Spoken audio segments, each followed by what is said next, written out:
ওই নারী উত্তম যে তার সব ভালোবাসা আমানত রাখে তার স্বামীর জন্য। প্রয়োজনের চেয়ে বেশি সঞ্চয় করেছি, তবে টাকা নয়, কিছু বাস্তব অভিজ্ঞতা। 3 জায়গায় কখনো নরম হবেন না। নাম্বার 1, সত্যি কথা বলতে। নাম্বার 2, পিতামাতাকে কেউ গালি দিলে। নাম্বার 3, নিজের স্ত্রীর ব্যাপারে। কাউকে ঠকাচ্ছেন? বাহ, ভালো, তবে এটা ভাববেন না সে বোকা। সে তো বিশ্বাসী, কিন্তু আপনি তার বিশ্বাস রাখার যোগ্য নন। এমন প্রেম করো না সকালে আছে বিকেলে নেই। এমন বন্ধুত্ব করো না সময়ের সাথে সাথে দূরে সরে যায়। এমন ভালোবেসো না যেখানে অভিনয় ছাড়া আর কিছু নেই। অবহেলা পেতে পেতে এক সময় মানুষ ভালোবাসা পাওয়ার আশা ছেড়ে দেয়। নিজের সবটুকু দিয়ে যাকে ভালোবাসবে, একদিন সেই তোমার সাথে কথা বলতে বিরক্ত বোধ করবে।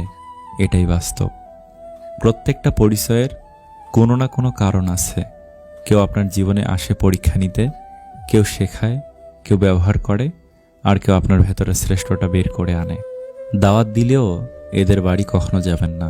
নাম্বার 1, যে খাওয়ানোর পরে খোঁটা দেয়। নাম্বার 2, যে ব্যক্তি স্বার্থ নিয়ে চলে। নাম্বার 3, হঠাৎ পরিচয় হয়েছে এমন লোকের বাড়িতে। এক কাক এক টুকরো মাংস চুরি করে এক উঁচু গাছের ডালে গিয়ে বসল। মাংসের টুকরোটা তার 2 ঠোঁটের মাঝখানে ধরা।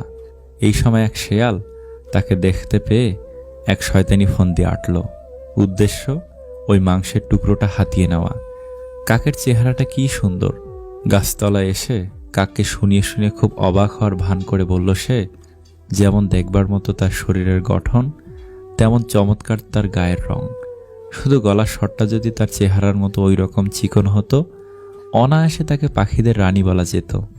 মুখে যখন এইসব ছলচাতুরির কথা সে বলে যাচ্ছিল, তখন আসলে তার মন পড়েছিল ওই মাংসের টুকরোটার প্রতি।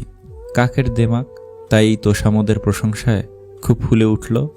সে এখন চিন্তায় পড়ে গেল তার গলার আওয়াজের দুর্নাম নিয়ে। তার মনে হলো সবাইকে জানিয়ে দেওয়া দরকার যে তার গলার স্বর কারো থেকে খারাপ না। সে এক বিরাট আওয়াজে কা করে ডেকে উঠল, আর টুপ করে মাংসটা তার মুখ থেকে খসে পড়ে গেল। শেয়াল সঙ্গে সঙ্গে মাংসটা তুলে নিল আর কাককে ডেকে বলল, ও হে কাক সুন্দরী, তোমার গলার আওয়াজ যথেষ্টই ভালো, শুধু বুদ্ধিটাই নেই তোমার।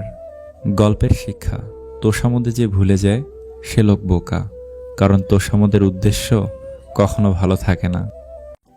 একদিন বিকেলবেলা একটি পাখি একটি গাছের ডালে এসে বসল। গাছের অন্য ডালে একটি মৌমাছির বাসাও ছিল। সেদিক থেকে একটি ছোট্ট মৌমাছি পাখিটির সামনে দিয়ে উড়ে যাচ্ছিল।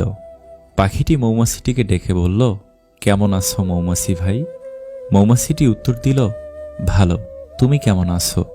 পাখি বলল, ভালো, অনেকদিন ধরেই তোমাকে একটি কথা বলবো ভাবছি। মৌমাছি জিজ্ঞেস করল, কি কথা পাখি ভাই? পাখিটি বলল, মধুর জন্য তুমি কত কঠোর পরিশ্রম করো, কিন্তু লোকজন তোমাকে না জানিয়েই তা নিয়ে যায়, এতে তোমার দুঃখ হয় না?